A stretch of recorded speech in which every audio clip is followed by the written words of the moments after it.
The sugar crystals gleamed under the kitchen lights like tiny diamonds as I sprinkled them over the buttercream frosting. My fingers, stained with food coloring and smelling of vanilla, worked meticulously to create the delicate sugar flowers that would adorn the top tier. This cake had to be perfect, not just good, but flawless, the kind of perfection that commanded top dollar. "Mommy, can I have the spoon?" Lily asked, her small voice breaking through my concentration. She stood beside me in her pink pajamas, dark curls framing her cherubic face. A miniature version of me, except for the eyes. Those were all her father's, a reminder I didn't need. "Just one lick, sweetheart, then it's bedtime," I said, handing her the mixing spoon with remnants of buttercream. "Remember, we have a big day tomorrow. This cake is going to help us catch up on rent." Our apartment was small, the kitchen barely accommodating my baking equipment. But what it lacked in space, I made up for in determination. 3 months behind on rent, electricity bills piling up, and Lily needed new winter clothes. Jake, my ex, had disappeared 6 months ago, with what little savings we had, leaving nothing but debts and empty promises. Baking had always been my escape, my passion. Now it was our lifeline. "Will we have enough for the zoo after?" Lily asked, her eyes wide with hope as she licked the frosting. The question tightened my chest. "We'll see, baby. First things first." After tucking Lily in and reading her favorite story about princesses who saved themselves, I returned to the kitchen. The digital clock on the microwave glowed 11:42 p.m. as I worked into the night, perfecting each detail of the 3-tiered masterpiece. This commission for the Rossi restaurant's anniversary celebration was my chance to showcase my talents to the city's elite, people who could afford to pay premium prices for custom cakes. Sleep tugged at my eyelids, but I pushed through. By 3 a.m., I stepped back to admire my creation, an elegant display of craftsmanship with hand-painted gold accents and sugar flowers cascading down the sides. Satisfied but exhausted, I finally allowed myself to collapse onto my worn sofa for a few hours of sleep. Morning came too quickly. The alarm blared at 7 a.m., and my body ached in protest as I dragged myself to the shower. The hot water ran out halfway through, a harsh reminder of our precarious situation. "Lily, breakfast," I called, dressing in my only presentable outfit, a simple black dress that had seen better days. I applied minimal makeup, just enough to hide the dark circles under my eyes. Transporting the cake was a nerve-wracking affair. I secured it in a specialized box, praying it would survive the bus ride to Rossi's, an upscale Italian restaurant in the heart of the city. Lily held my free hand, unusually quiet, perhaps sensing my anxiety. "Remember, sweetie, best behavior at the restaurant. This is very important for us." She nodded solemnly, clutching her worn teddy bear. "I'll be super good, Mommy." The bus was crowded, forcing us to stand. Each stop, each turn made my heart race as I stabilized the cake box. When we finally arrived at our destination, relief washed over me, only to be quickly replaced by intimidation as I gazed up at the elegant facade of Rossi's.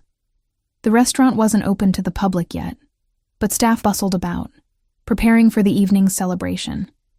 A hostess with immaculate makeup and a tight bun regarded us with poorly concealed disdain. "Delivery entrance is around back," she said dismissively.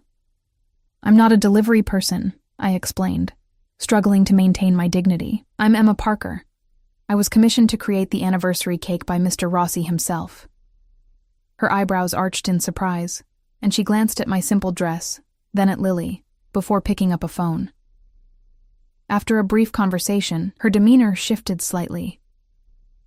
"Wait here, please." The restaurant's interior was breathtaking.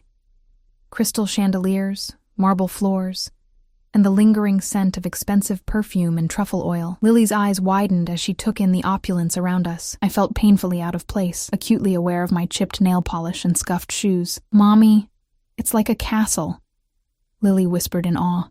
Before I could respond, a door opened, and a slender man in an impeccable suit approached. "Miss Parker?" "I'm Paolo, Mr. Rossi's assistant. The cake, please."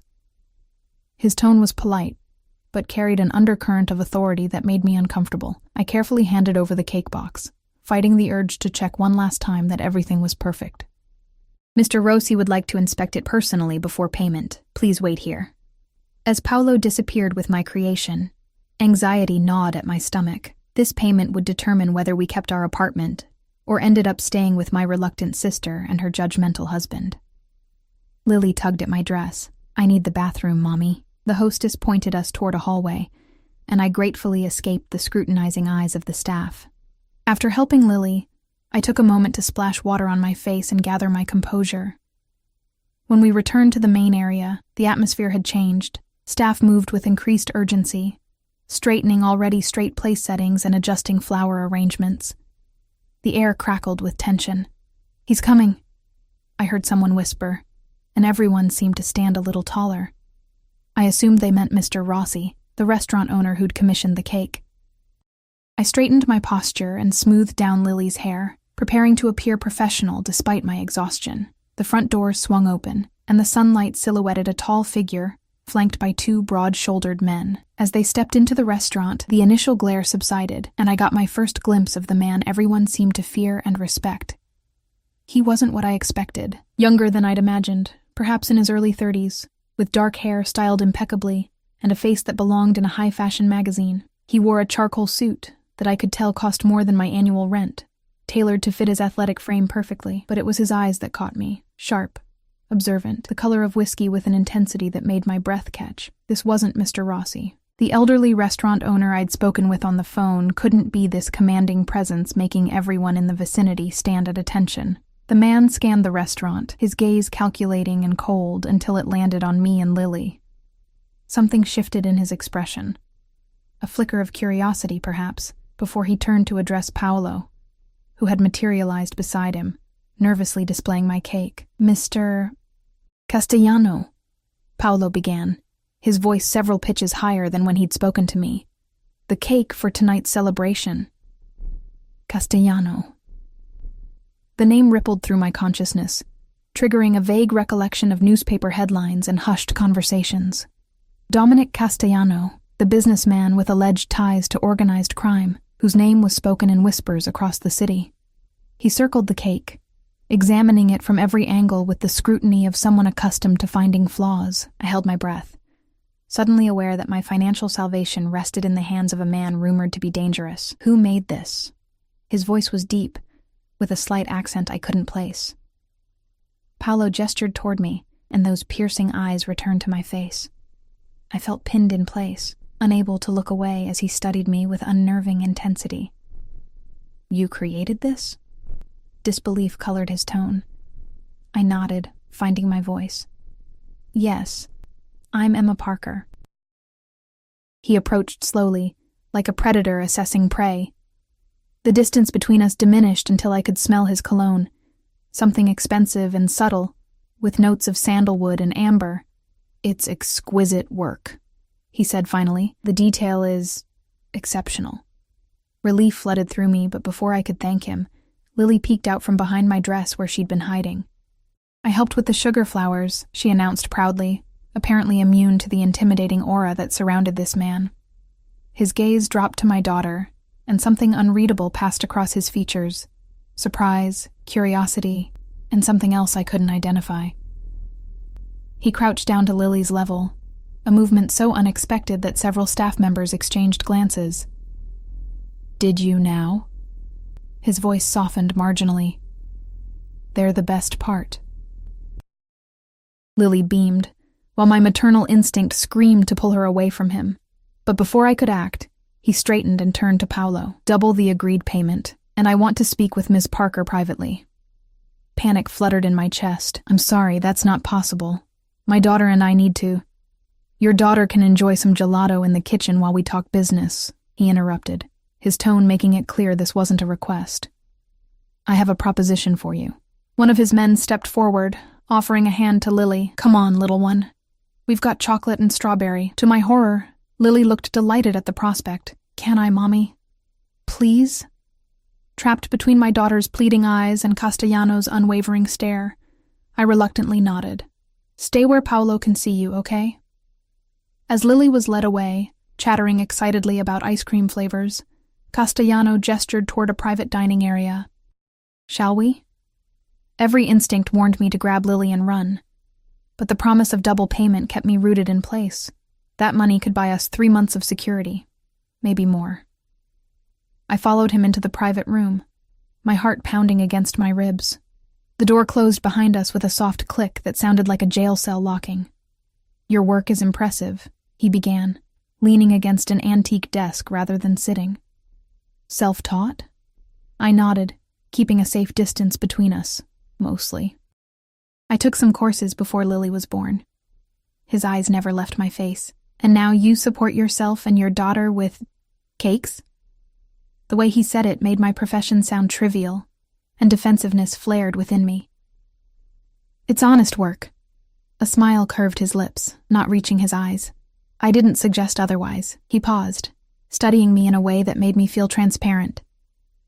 "You're struggling financially." It wasn't a question. Somehow, he had assessed my circumstances with uncomfortable accuracy. "We manage," I replied stiffly. He laughed, a rich sound that contrasted with his intimidating demeanor. "You arrived on public transportation with a 3-tiered masterpiece, wearing a dress that's seen better days, with a child who mentioned the zoo as if it were an unattainable luxury." Managing seems generous. Heat rose to my cheeks. Embarrassment mingled with anger. "I don't see how my financial situation is any of your business, Mr. Castellano." He pushed away from the desk, moving toward me with fluid grace. "It becomes my business when I want something you have." My breath caught. "The cake is already yours. You've paid for it." "I'm not talking about the cake." He stopped directly in front of me, close enough that I had to tilt my head back to maintain eye contact. "I'm talking about your talent, your skill." The proximity made my skin prickle with awareness. He was overwhelming, not just physically, but in his presence, in the way he commanded the space around him. "I'm hosting an event at my home this weekend," he continued. "An important gathering that requires someone with your particular artistic abilities. I want you to create something spectacular. Price is no object." Relief mingled with suspicion. This was about work, after all. But something in his expression made me hesitate. "I'm not available for commissions this weekend. I have other obligations." His head tilted slightly. "Such as?" "My daughter. Bring her. My home has ample space and staff who can ensure she's entertained while you work." I shook my head. "I don't think that would be appropriate." "I'll pay you $50,000. The figure hit me like a physical blow. $50,000 could change everything. Clear our debts, secure a better apartment, provide stability for Lily that I'd been unable to give her since Jake left. Castellano observed my reaction with satisfaction. "I see we understand each other." "Why me?" I managed to ask, my voice barely above a whisper. "There are professional caterers, established bakeries. None with your eye for detail." He reached out, tucking a strand of hair behind my ear with a casualness that made me flinch. "And I find I'm intrigued by you, Emma Parker." The way he said my name sent an involuntary shiver down my spine. "This is strictly professional," I clarified, stepping back from his touch. "I would create the desserts for your event, nothing more." Something dangerous flashed in his eyes, a predatory gleam that made my pulse quicken. "Of course." For now, before I could respond, the door opened, and Lily bounded in with chocolate gelato smeared across her face. The tension in the room dissipated as she launched into an enthusiastic description of the kitchen. "Mommy, they have a fridge as big as our whole kitchen, and Chef Marco let me taste the fancy chocolate from France." Castellano watched her with unusual interest, his expression softening slightly. "Your daughter is charming." I pulled Lily close, protective. "Thank you. We should be going now." "My driver will take you home," he said, retrieving a business card from his pocket. "This has my private number. Call me with your answer by tonight." I accepted the card reluctantly, feeling as though I was making a deal with the devil. "I'll consider it." As we turned to leave, his voice stopped me. "Emma." I looked back, finding his gaze had hardened again. All traces of warmth vanished. "I don't like to be disappointed. I expect to hear from you." The statement hung in the air between us. Not quite a threat, but carrying weight nonetheless. I nodded stiffly and guided Lily out, acutely aware of his eyes following our every move. Outside, a sleek black car with tinted windows waited at the curb. The driver, One of the men who had accompanied Castellano earlier opened the door without a word. "Wow, are we riding in that?" Lily asked excitedly.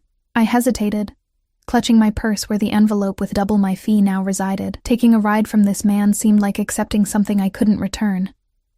But as rain began to fall, soaking through my thin dress, practicality won over pride. I helped Lily into the luxurious vehicle, sliding in beside her with the strange sensation that I had just made a critical mistake. As the car pulled away from the curb, I caught a glimpse of Castellano watching from the restaurant window. His expression unreadable. The business card seemed to burn in my hand. A ticket to financial salvation, or a path to something far more dangerous than poverty. I had until tonight to decide. The ride home felt surreal. Leather seats softer than any couch I'd ever owned cradled us as the car glided through city streets, insulating us from the chaos outside. Lily bounced excitedly beside me, pointing out landmarks through tinted windows while I clutched Castellano's business card, its embossed lettering pressing into my palm. "Are we rich now, Mommy?" she asked, her innocent question piercing my heart. I tucked a curl behind her ear. "No, sweetheart. This is just a nice man's car taking us home. The scary man with the nice eyes?" Children's perception never ceased to amaze me. Yes, that one. Our apartment building looked even shabbier, juxtaposed against the luxury vehicle. The driver, stoic and silent, opened my door and nodded respectfully before I could thank him. As we stepped out, I noticed our landlord, Mr. Peterson, watching from his ground floor window, his perpetual scowl deepening at the sight of the expensive car. Inside our apartment, reality crashed back. The dripping faucet, the crack in the living room ceiling, the secondhand furniture, all stark reminders of our precarious existence. I placed Castellano's card on the kitchen counter and stared at it while Lily changed into play clothes. $50,000. The figure seemed astronomical, almost fictional. It would solve every financial problem we had, with enough left over to start fresh. I could enroll in the pastry program I'd abandoned when I became pregnant. Lily could attend the better school across town. But instinct warned me that Dominic Castellano's interest extended beyond my baking skills. The way he'd looked at me, touched my hair with casual possessiveness. Those weren't the actions of a man seeking a professional arrangement. My phone buzzed with a text from the property management company. Final notice before eviction proceedings begin. Full payment required within 72 hours. I sank onto a kitchen chair, the weight of our situation pressing down on me. My remaining options were dwindling, another loan I couldn't repay, begging my judgmental parents who'd warned me against keeping Lily in the first place, or accepting Castellano's offer. "Mommy, can we have mac and cheese tonight?" Lily appeared in the doorway, clutching her drawing pad. I forced a smile. "Sure, baby." "And guess what? I think we might be able to go to the zoo this weekend after all." Her face lit up, and my decision crystallized. I would accept Castellano's offer, but on my terms. Professional boundaries, clearly defined expectations, and Lily's safety as non-negotiable conditions. That night, after tucking Lily in, I dialed the number on the card. He answered on the first ring, as if he'd been waiting. "Emma." The way he said my name made it sound like he already owned it. "I've been expecting your call." I gripped the phone tighter. "I'll do it, but I have conditions." A pause, then a low chuckle. "I'm listening." "This is strictly professional. I'll create desserts for your event, nothing more. I'll bring my daughter, but she stays with me at all times. And I want a contract, something in writing. Your concern for propriety is charming," he replied, amusement evident in his tone. "But unnecessary. I'm a businessman, Emma. I understand the value of clear terms." His words should have reassured me. They didn't. "My driver will collect you tomorrow morning at 9. Pack for the weekend. My estate is an hour outside the city." "The weekend?" I thought. "You'll need time for preparation," he interrupted smoothly. "The event is Sunday evening. You'll have access to a fully equipped kitchen and anything else you require." Before I could argue, he continued. "Bring your daughter. I've arranged suitable accommodations for both of you." His tone softened slightly. "She'll be comfortable, Emma. You have my word."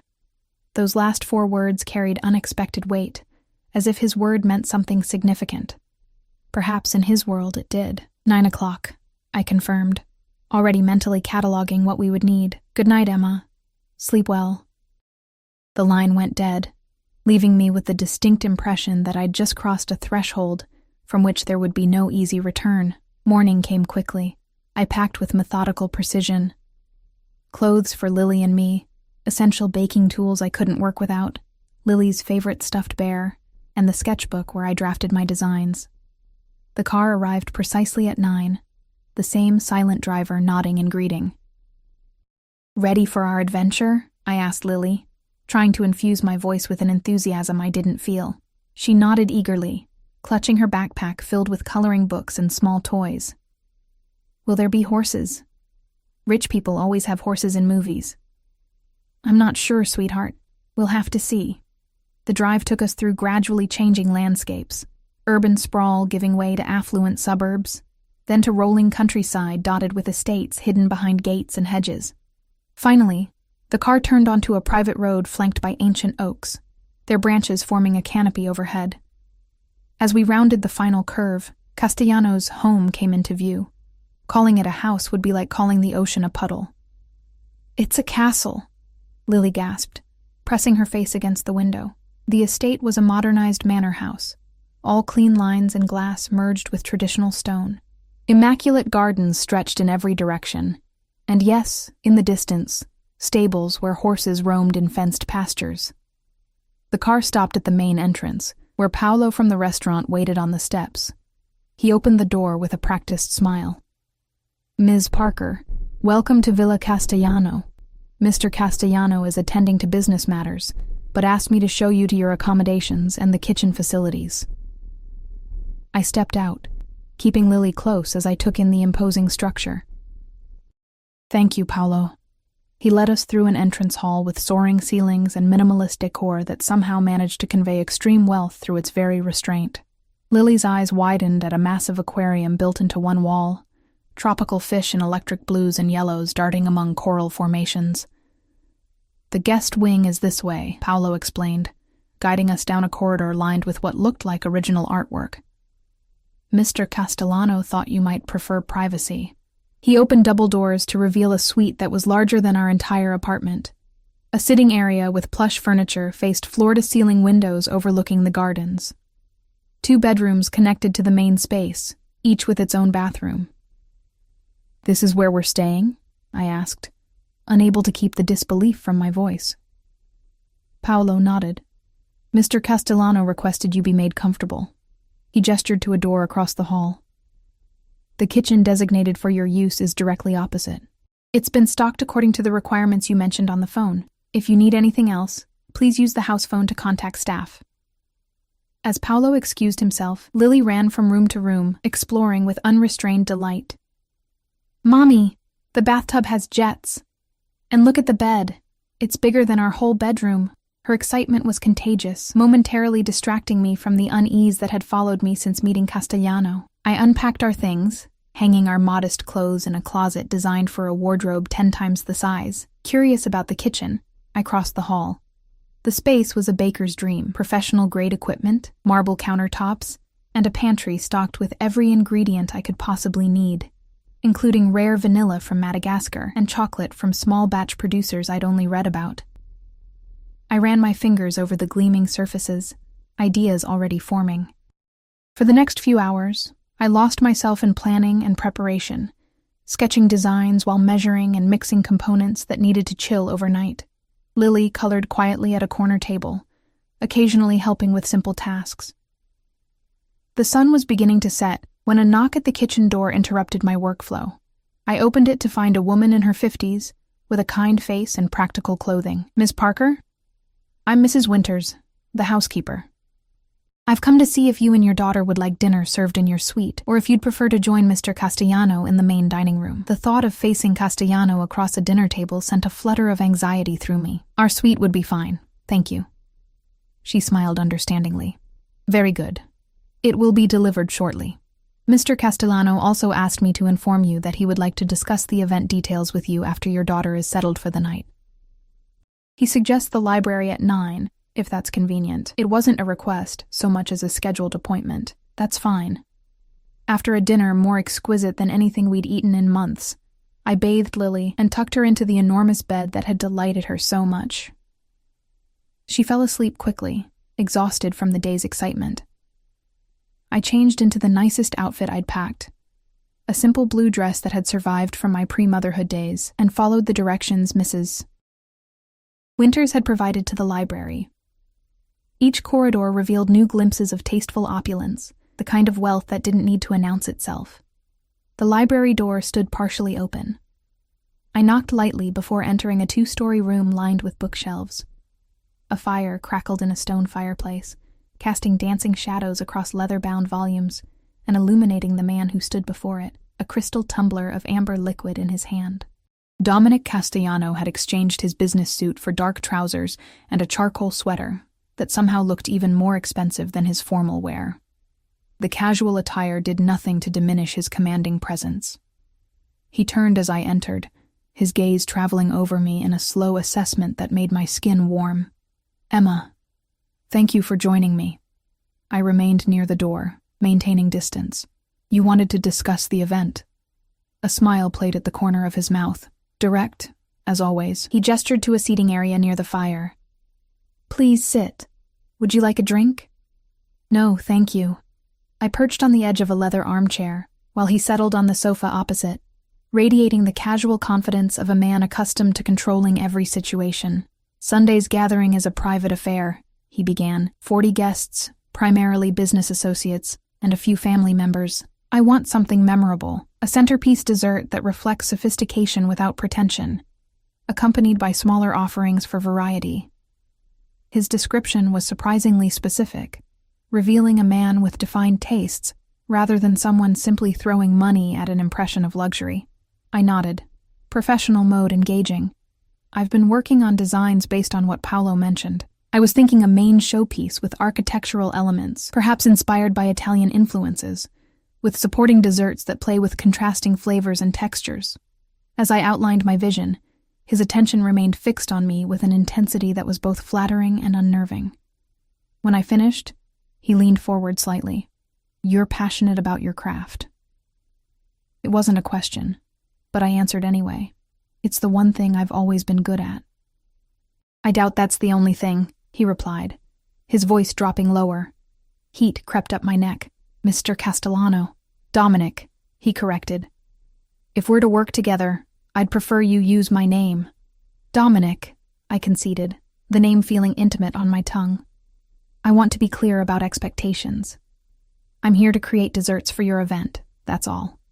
He studied me for a long moment, firelight reflecting in his eyes. "Your daughter mentioned her father earlier today to Mrs. Winters. She said he went away."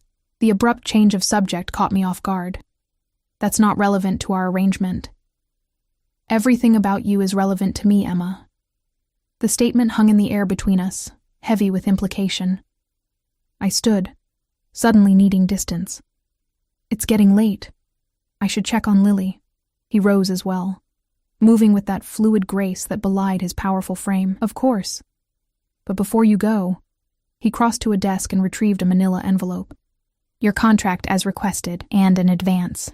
I accepted the envelope, our fingers brushing momentarily. "Thank you." "Rest well, Emma. Tomorrow will be a busy day." His gaze held mine, something possessive lurking in their depths. "And Emma? My home is secure, but I'd advise against wandering the grounds after dark. Not all areas are well lit." The warning carried an undercurrent I couldn't quite interpret, concern for my safety or a reminder that I was in his territory now. "Good night, Dominic," I said, retreating toward the door. "Emma." His voice stopped me at the threshold. When I turned, his expression had softened almost imperceptibly. "Your daughter is welcome to visit the stables tomorrow. I've arranged for someone to show her the horses." The unexpected thoughtfulness caught me by surprise. She'd love that. Thank you. As I made my way back through the labyrinthine corridors, I couldn't shake the feeling that I was being drawn into Dominic Castellano's world, a world where his generosity and danger existed in equal measure, and the line between opportunity and trap was blurring with each passing moment. Morning sunlight streamed through the floor-to-ceiling windows, casting golden patterns across the plush carpet. For a disorienting moment, I forgot where I was. Then reality rushed back. The estate, Castellano, the contract I'd reviewed by lamplight after our meeting. The contract had been surprisingly straightforward. $50,000 for my services, half paid in advance, half upon completion. The language was formal but clear, outlining exactly what I'd requested, a professional arrangement with explicit boundaries. Only one detail had given me pause.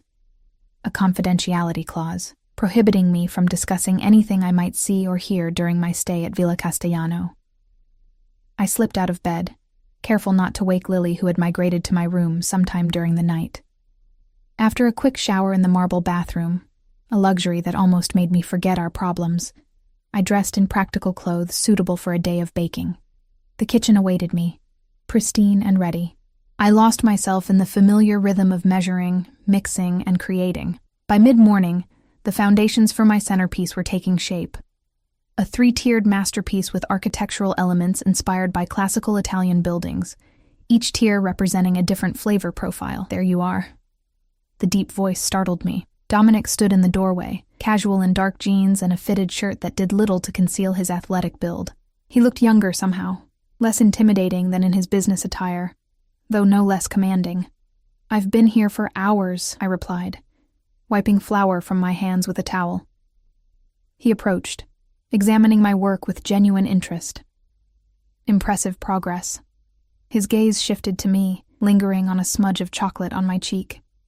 "You have..." He reached out, his thumb brushing my skin to remove the chocolate, the contact brief but electric. I stepped back, my pulse quickening. "Is there something you needed?" A smile played at his lips, as if my reaction amused him. "I came to see if your daughter might like to visit the stables this morning. One of the mares had a foal last week." As if summoned by the mention, Lily appeared at the connecting door to our suite, rubbing sleep from her eyes. She froze at the sight of Dominic, suddenly shy. "Good morning, Lily," he said, his voice gentler than I'd heard before. "Do you like horses?" She nodded, moving to press against my side. "Are they big horses?" "Some are, but the baby is small." He crouched to her level, his imposing frame somehow less threatening in the gesture. "Would you like to see them?" Lily looked up at me, silently asking permission. Despite my reservations about Dominic, I couldn't deny her this experience. "You can go, sweetie. I need to work on these cakes anyway." "Mrs.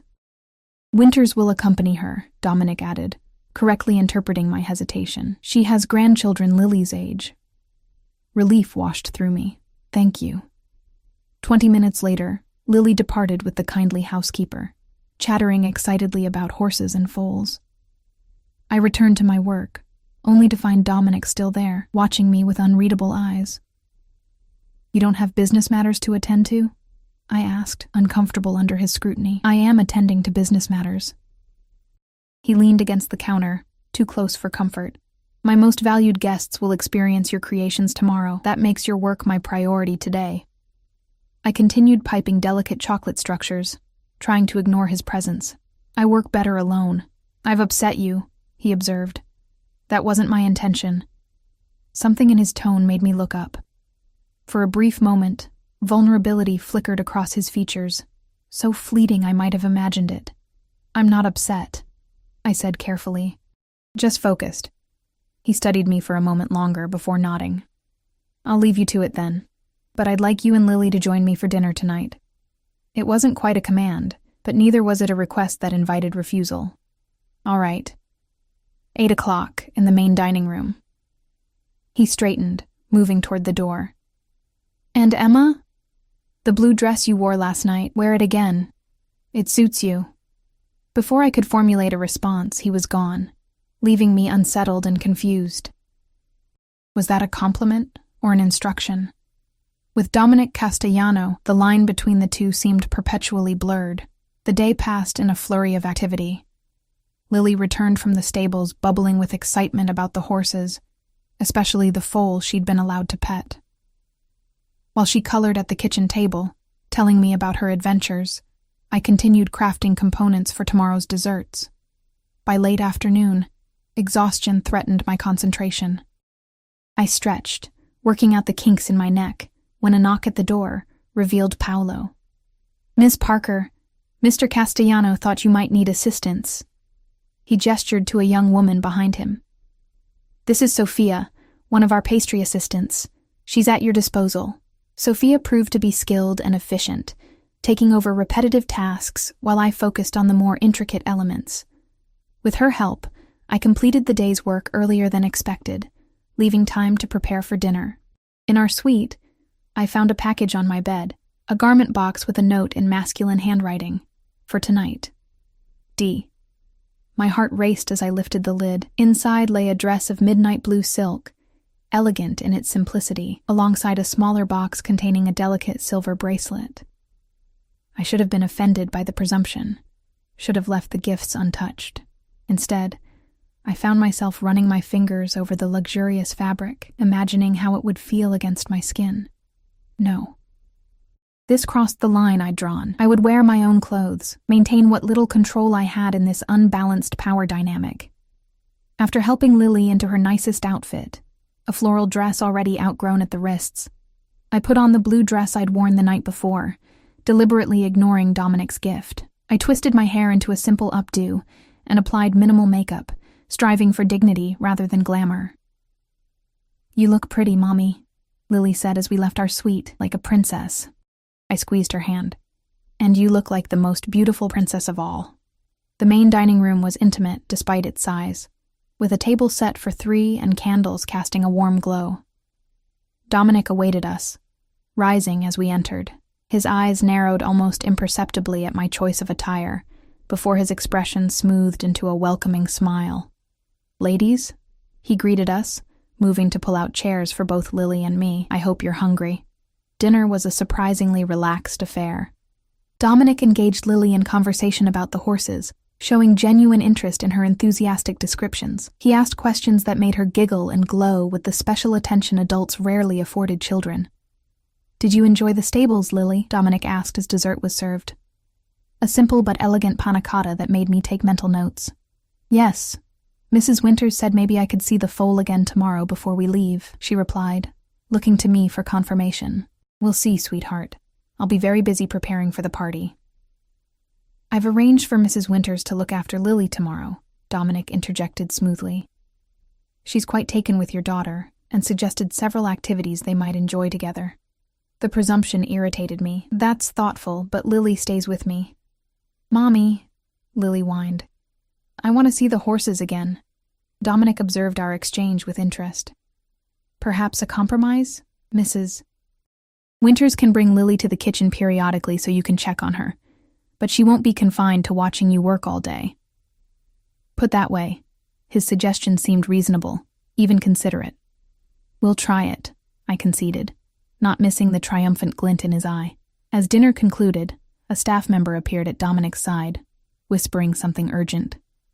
His expression hardened, the charming host instantly replaced by the dangerous man I'd glimpsed at our first meeting. "Excuse me," he said, standing abruptly. "A business matter requires my attention. Please, enjoy your evening." His gaze lingered on me. "Perhaps the library again, after Lily is asleep?" It wasn't really a question. "Perhaps," I replied noncommittally. Once he'd gone, I took Lily back to our suite, bathed her, and read until she fell asleep. For nearly an hour afterward, I debated whether to go to the library.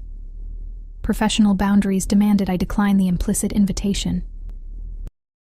Yet curiosity, and something else I wasn't ready to examine, pulled me toward him. In the end, I went, telling myself it was to discuss tomorrow's event. The library was empty when I arrived, the fire burning low.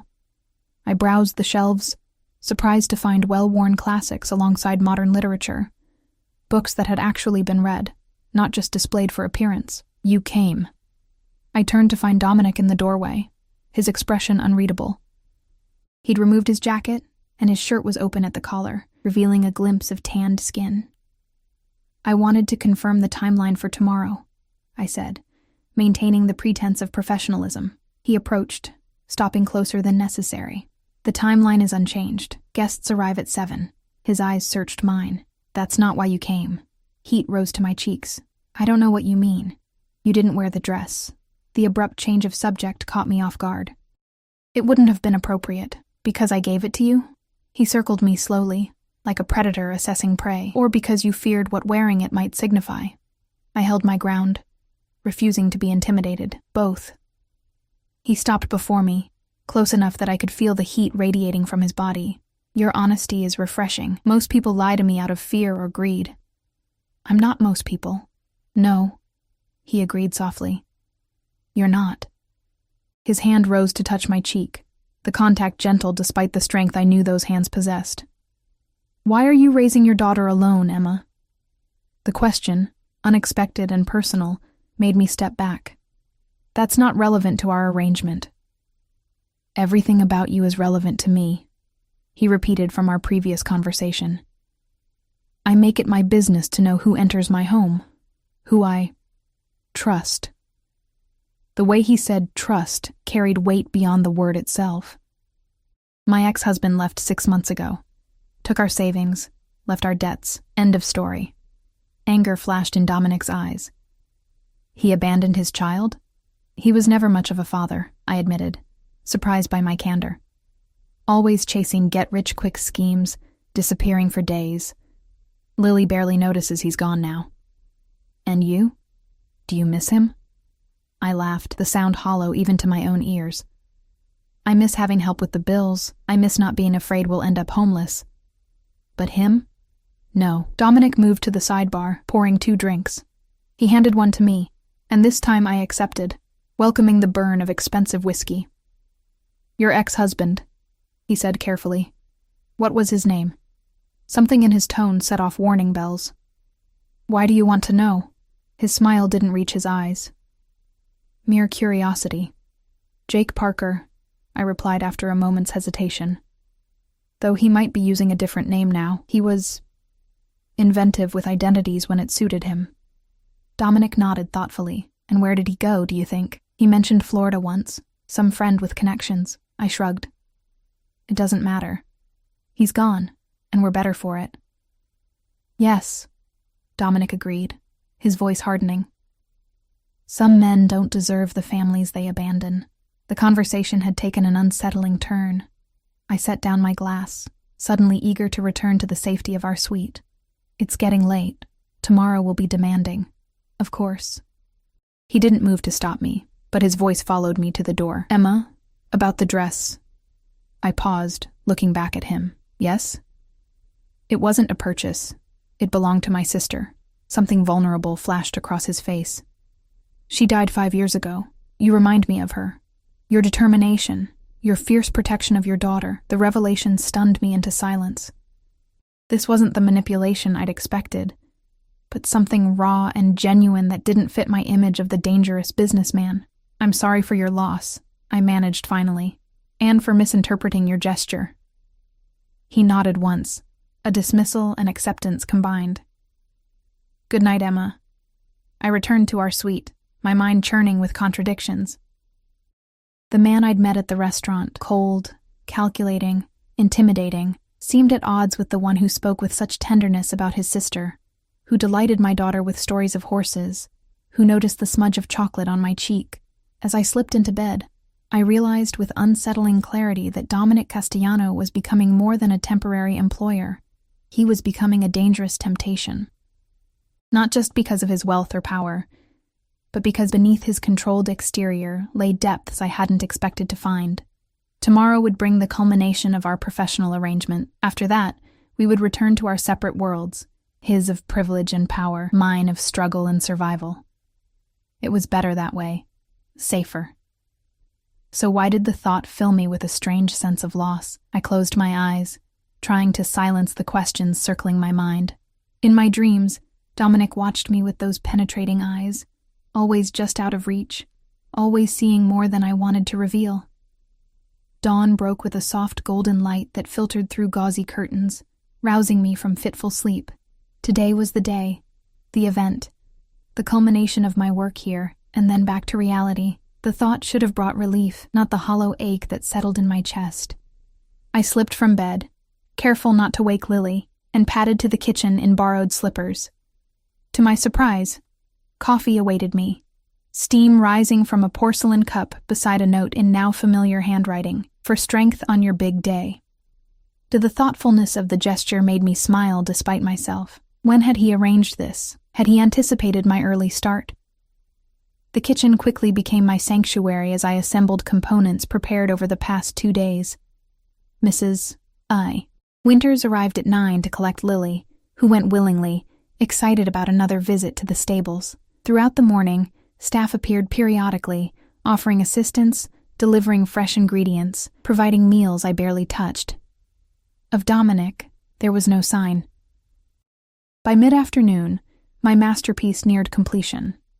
A 3-tiered creation with architectural details reminiscent of Italian palazzos, decorated with hand-painted gold accents and sugar flowers that appeared to cascade naturally down the sides. Surrounding smaller desserts complemented the centerpiece, chocolate truffles infused with rare spices, delicate fruit tartlets, and pastries filled with airy cream. I stepped back, critically assessing my work as footsteps approached from behind. Extraordinary. Dominic's voice sent a shiver down my spine. I turned to find him impeccably dressed in a tuxedo that emphasized his broad shoulders and lean waist. His hair was styled back from his face, accentuating the sharp angles of his jaw and cheekbones. He looked dangerous and devastatingly handsome. "Thank you," I managed, suddenly conscious of my disheveled appearance, hair escaping its pins, apron speckled with chocolate, flour dusting my arms. His gaze moved from my creations to my face, lingering with an intensity that made my pulse quicken. "You've exceeded my expectations, Emma." And I rarely say that. The compliment warmed me more than it should have. The environment helped. This kitchen is a dream. It could be yours. The statement hung between us, laden with implication. Before I could respond, he continued. "Guests will arrive in 2 hours. I've arranged for a dress to be delivered to your suite." He raised a hand as I began to protest. "Not my sister's. Something new, chosen by my personal shopper. Consider it part of your professional attire for the evening." I want you present when your creations are unveiled," he interrupted. "These people appreciate beauty and craftsmanship. They should meet the artist." The request was reasonable enough, though his motivation remained unclear. Was it professional courtesy or something more personal? And Lily, Mrs. Winters has offered to watch movies with her in your suite. They've apparently discovered a mutual love of animated princesses. His lip quirked in a half-smile. "Unless you'd prefer her to attend?" "Children aren't common at these gatherings, but exceptions can be made." I shook my head. "No, that's perfect. Thank you." He checked his watch. Platinum, I noticed. Understated, but undoubtedly worth more than 6 months of our rent. "I have matters to attend to before guests arrive. I'll send someone to escort you down at 8:30. As he turned to leave, I called after him.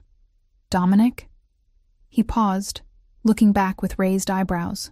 "Thank you. For the opportunity, I gestured vaguely, encompassing the kitchen, the estate, everything he'd provided. Something softened in his expression. "The pleasure has been mine, Emma." The words carried a weight beyond professional courtesy, hovering in the space between us before he departed. In our suite, I found not 1 dress, but 3, each more elegant than anything I'd ever owned, along with a note suggesting I choose whichever I preferred. After a long shower to wash away the day's efforts, I stood before them, overwhelmed by the options. The first, a deep emerald silk with a modest neckline and flowing skirt, was beautiful but safe. The second, black with intricate beading, seemed too formal, too much like trying to blend with the wealthy guests. The third, a deep burgundy with a fitted bodice and off-shoulder design, caught my eye. Elegant but distinctive, like something a confident woman would choose. I reached for the burgundy, holding it against myself in the mirror. The color complemented my fair skin and dark hair, making my eyes appear more green than their usual hazel. "Pretty," Lily exclaimed from the doorway, where she stood with Mrs. Winters. Like a movie star dress, Mrs. Winters smiled warmly. "You'll outshine everyone, dear." An hour later, With my hair swept up and minimal makeup enhancing my features, I barely recognized the woman in the mirror. The dress fit perfectly, as if made for me. A subtle scent clung to my skin. An expensive perfume I'd found on the vanity that smelled of jasmine, and something deeper, more mysterious. "You're beautiful, Mommy," Lily said solemnly as I kissed her goodnight. "Are you going to a ball like Cinderella?" I smiled, smoothing her hair. "Something like that. Be good for Mrs. Winters, okay?" At precisely 8:30, a knock announced my escort, Paolo, looking surprised at my transformation. "Ms. Parker, you look lovely. Mr. Castellano is waiting." Nerves fluttered in my stomach as we descended the grand staircase. Music drifted from the main hall, along with the murmur of conversations and occasional laughter. Paolo led me not to the crowded gathering, but to a quieter room adjacent to it, where Dominic stood conversing with an older man. Dominic looked up as I entered, his conversation faltering mid-sentence. His gaze traveled slowly from my face to the dress and back again, an appreciation so tangible it felt like a physical caress. "Excuse me, Uncle," he said to his companion, not taking his eyes from me. "My guest of honor has arrived." The older man followed his gaze, assessing me with shrewd eyes before nodding and stepping away. Dominic crossed the room with fluid grace, stopping before me. "You chose the burgundy," he observed, his voice low. "Perfect." Heat rose to my cheeks.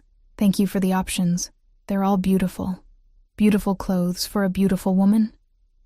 He offered his arm. "Shall we? Your creations await unveiling." The touch of his hand over mine sent electricity through my veins as he guided me into the main hall. Heads turned as we entered, curious glances, raised eyebrows, speculative whispers. I straightened my spine, determined not to appear intimidated by the wealth and power surrounding us. "Everyone," Dominic announced, his voice carrying effortlessly across the room. "May I present Emma Parker, the artist responsible for tonight's dessert experience. Artist. Not baker or chef, but artist." The distinction wasn't lost on me, as appreciative murmurs rippled through the gathering. The evening progressed like a dream. My desserts were received with genuine admiration, guests approaching to compliment my work with the reverence usually reserved for fine art. Throughout it all, Dominic remained close, his hand occasionally brushing the small of my back, his presence both protective and possessive. "You've impressed some difficult people to impress," he murmured during a brief moment alone, nodding toward a group of elegantly dressed guests. "That woman has been trying to poach my head chef for months. Tonight, she asked for your contact information instead." Pride swelled in my chest. "What did you tell her?" Something dangerous flashed in his eyes. "That you're exclusively contracted to me." Before I could question the implication, we were interrupted by a commotion near the entrance. Raised voices carried across the room, followed by the appearance of two of Dominic's security personnel escorting a man I couldn't see clearly. Dominic's posture changed instantly, tension radiating from him as he stepped slightly in front of me. "Excuse me," he said, his voice clipped. "A security matter requires my attention." As he strode toward the disturbance, the crowd parted, revealing the source of the commotion. My blood turned to ice. Jake. My ex-husband stood between the security guards, disheveled but unmistakable. His gaze swept the room frantically until it landed on me. Recognition, then calculation crossed his features. "Emma," he called out, his voice carrying that false charm I knew too well. "Thank God. Tell them who I am." Conversations halted as all eyes turned to me. Dominic reached the group, his back to me as he addressed Jake in tones too low to hear. Whatever he said made Jake's face pale. I remained frozen, memories flooding back. Jake's promises, his disappearances, the empty bank account, Lily's tears when he missed her birthday. My feet moved of their own accord, carrying me toward the confrontation. "Emma, don't," someone cautioned, Paolo appearing at my elbow. Too late. I stood before them now, Jake's familiar face both hateful and pitiful. 6 months hadn't changed him. Same manipulative eyes, same charming smile that never reached them. "Emma, baby," he began, relief washing over his features. "There's been a huge misunderstanding." "What are you doing here, Jake?" I interrupted, my voice steadier than I felt. "Looking for you." He tried to step toward me, but the guards held him firmly. "I've been searching everywhere. Your sister said you might be working for some fancy client." His gaze darted between me and Dominic. I didn't realize how fancy. The insinuation in his tone made my cheeks burn. Dominic's expression darkened dangerously. "Mr. Parker was just leaving," he said, each word precise and chilling. "Weren't you?" Jake's false confidence wavered. "Not without my wife and daughter, ex-wife," I corrected. "And you gave up any right to call Lily your daughter when you emptied our bank account and disappeared." Dominic's gaze snapped to me, then back to Jake, something lethal gathering in his expression. "Take him out," he instructed the guards. "Ensure he understands the consequences of returning." As they began moving Jake toward the exit, desperation replaced his charm. "Emma, please. I'm in trouble, bad trouble. These guys I owe money to, they're going to kill me if I don't pay." The pieces clicked into place. Jake hadn't sought us out of regret or love. He needed money, and somehow he'd discovered I was working for a wealthy client. The realization was both painful and freeing. "That's not my problem anymore, Jake," I said softly. "Goodbye." As the guards removed him, his shouts echoing down the hallway, I became aware of the silence in the room, dozens of eyes watching the drama unfold. Humiliation washed over me. I'd brought chaos to Dominic's elegant gathering, exposed my messy personal life to his sophisticated guests. "Excuse me," I murmured, turning to flee. Dominic's hand caught mine, his grip gentle but firm. "Stay," he said, the word somewhere between command and plea. I looked up, expecting anger or disappointment. Instead, I found concern and something else, a possessive heat that made my breath catch. "Music," he called over his shoulder, and immediately the orchestra resumed playing, conversations gradually rekindling around us. The remainder of the evening passed in a blur. Dominic orchestrated a seamless recovery from Jake's intrusion, guiding conversations away from the incident with practiced ease. Still, I felt the curious glances, heard the whispered speculations. My fairy tale moment had shattered, reality intruding with Jake's desperate face and grasping hands. "I should check on Lily," I murmured to Dominic as the party began winding down near midnight. His hand at the small of my back was steadying, warm through the thin fabric of my dress. "I'll come with you." We slipped away as guests were occupied with final dessert selections.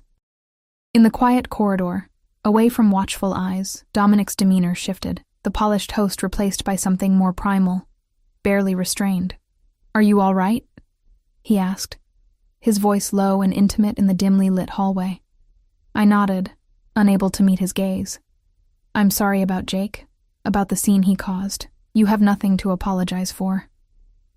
His fingers tilted my chin up, forcing me to look at him. "Your ex-husband's actions are not your responsibility. How did he find me?" The question had been gnawing at me since Jake appeared. Something flickered across Dominic's expression. A hesitation, then resolution. "I believe he's been looking for you since learning of your commission for the restaurant. The payment was substantial enough to attract attention. But how did he know I was here at your home?" Dominic's jaw tightened. "That's being investigated. Someone provided him information they shouldn't have." The dangerous edge in his voice reminded me sharply of who he was. Not just the charming host or the man who noticed chocolate on my cheek, but someone powerful enough to inspire genuine fear. We reached our suite to find Mrs. Winters dozing in an armchair while Lily slept peacefully in her bed, unaware of her father's brief reappearance in our lives. I thanked the housekeeper, who departed with a motherly pat to my hand and a knowing glance between Dominic and me. Once alone, Dominic moved to the sitting area window, staring out at the moonlit gardens. "Your ex-husband wasn't lying about being in trouble." The statement hung in the air, heavy with implication. I sank onto the sofa, suddenly exhausted. "What kind of trouble?" "The kind men don't walk away from." He turned, moonlight casting half his face in shadow. "He owes money to dangerous people. People who don't send collection notices." A chill ran through me. "How do you know this?" His smile was cold, nothing like the warm expressions he'd shown Lily. "I make it my business to know who might pose a threat to those under my protection." "Under your protection?" I repeated, confusion and something else, something warmer, blooming in my chest. I don't understand. Dominic crossed the room with fluid grace, settling beside me on the sofa, close enough that I could feel his heat but not quite touching. From the moment you walked into Rossi's with your masterpiece and your daughter clutching your hand. Something changed, Emma. His voice dropped lower. I saw a woman of extraordinary talent fighting battles she shouldn't have to fight alone. My heart raced as he continued, his words carefully measured. I arranged for your commission to be doubled. I created the opportunity for this weekend. I wanted to see you in my world, to understand who you are. He ran a hand through his hair, a rare gesture of uncertainty from a man who exuded control. What I didn't anticipate was how quickly you would come to matter to me. Matter to you? I echoed, scarcely believing what I was hearing. You don't even know me. I know enough. He reached for my hand, his touch sending electricity through my veins. I know you create beauty from nothing. I know you would sacrifice everything for your daughter. I know your strength, your determination. His thumb traced circles on my palm. And I know I'm not ready to let you walk away tomorrow. The confession hung between us, heavy with possibilities both thrilling and terrifying. This man, this powerful, dangerous man, wanted me to stay. But for what? As what? What are you asking, Dominic? My voice emerged as a whisper. Stay. The word was simple, direct. Not as an employee, not as a guest. Stay with me, you and Lily. Let me keep you safe, give you the security you deserve while you pursue your passion. Alarm bells rang in my mind, warning me of power imbalances, of dependencies that could become cages. I can't be kept, Dominic. I'm not a possession. That's not what I'm offering. His expression intensified. I'm offering partnership, protection, a chance for your talent to flourish without the weight of financial struggle. And yes, I'm offering myself, my home, my resources, my world. Why? The question escaped before I could stop it. Why me? You could have anyone. His laugh held no humor. I've had anyone, Emma. Beautiful women who wanted my money, my connections, the status of being on my arm. None of them saw me. The man behind the reputation, behind the power. His hand tightened around mine. You look at me differently. You challenge me. You're not intimidated by what I am. I don't even know what you are, I admitted. The rumors about your business dealings are partially true, he finished for me, unflinching. I won't insult your intelligence by pretending otherwise. My family's enterprises operate in gray areas of the law, but there are lines I don't cross, principles I adhere to. His gaze held mine, intense and unwavering. I will never lie to you, Emma, and I will never let harm come to you or Lily. The confession should have sent me running. Instead, I found myself drawn closer to his honesty, to the vulnerability beneath his controlled exterior. I can't answer now, I said finally. This is too sudden. Too much.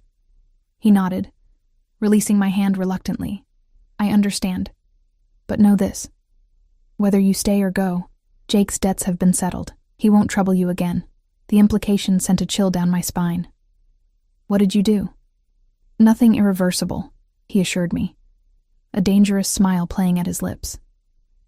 Let's just say he's been given an opportunity to start fresh, very far away, with the understanding that approaching you or Lily again would be unwise. Relief and unease battled within me.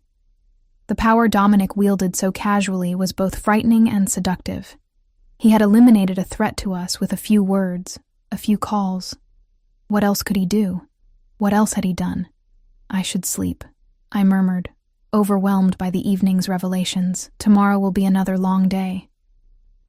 He stood, respecting my need for space. Of course. At the door he paused, looking back with an expression that made my heart stutter. Whatever you decide, Emma, the world should see your talent. I've arranged meetings with several influential people who expressed interest in your work tonight. They'll contact you next week, regardless of your answer to me. The thoughtfulness of the gesture, ensuring my professional advancement separate from his personal proposition, touched me deeply. Thank you. After he left, I checked on Lily once more before preparing for bed. As I removed the beautiful burgundy dress, I caught sight of myself in the mirror, cheeks flushed, eyes bright with confusion and possibility. The woman reflected back at me looked different somehow, stronger, more certain. Sleep eluded me as I weighed Dominic's offer against my instinct for independence. By dawn, I had made my decision. Morning found me in the kitchen, working alongside staff to package remaining desserts for guests' departures. Dominic appeared shortly after 9, impeccable as always, but with subtle signs of his own sleepless night, a tightness around his eyes, a certain tension in his shoulders. "May I speak with you?" I asked, wiping my hands on a towel. "Privately." He nodded, leading me to his study, a space I hadn't seen before, with floor-to-ceiling bookshelves and a massive desk overlooking the gardens. Once the door closed behind us, I gathered my courage. "I can't stay," I began, watching his expression close off instantly. "Not on the terms you offered." He turned away, shoulders rigid with controlled disappointment. "I understand. Your independence is important to you." "Yes, it is," I agreed, moving closer. "Which is why I have a counteroffer." This caught his attention, bringing those intense eyes back to mine. "I'm listening." "I'll stay in the city, not here. I'll accept your introductions and pursue my career on my own merits." I took a steadying breath. "And I'll see you as an equal, not as someone kept or protected, but as a woman choosing to explore whatever this is between us." Hope flickered across his features, quickly controlled. "And Lily?" "Needs stability, not luxury. I've found a better apartment that I can afford with the payment for this weekend." I smiled slightly, though I imagine she'll miss the horses. "She can visit them any time," he said quickly, then paused. "This counteroffer, it's not a rejection, it's a beginning," I clarified. "On my terms. Equal footing, as much as possible between people from such different worlds." He considered this, calculation and desire warring in his gaze. Finally, he stepped closer, one hand rising to cup my cheek. "I find your terms acceptable, Emma Parker." The kiss, when it came, was gentle at first, a question, an exploration, before deepening into something that made my knees weak and my pulse race. His arms encircled me, strong and secure, as mine wound around his neck, pulling him closer. When we broke apart, breathless, his eyes had darkened with desire and something deeper, more profound. "I should warn you," he murmured against my lips. "I'm possessive of what matters to me, and patient enough to wait until you're ready to stay completely." "I should warn you," I countered.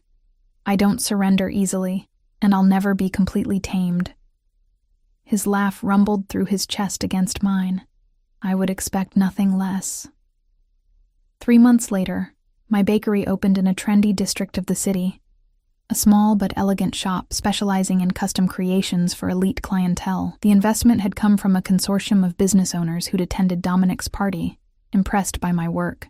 If they knew their decision had been influenced by a certain powerful businessman, they never mentioned it.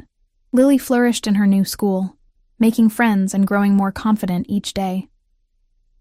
Our apartment, while modest compared to Villa Castellano, was bright and secure, with enough space for her to have her own room decorated with horse figurines, gifts from frequent visits to Dominic's stables.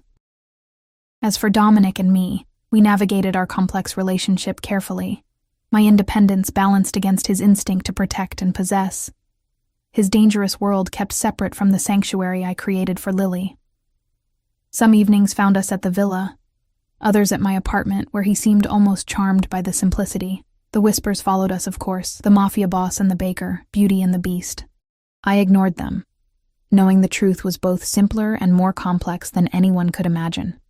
On Lily's 6th birthday, Dominic arrived with a special gift, paperwork for a small pony, stabled at his estate, but belonging entirely to her. As she squealed with delight, he caught my eye across the room, his expression softening in a way reserved only for us.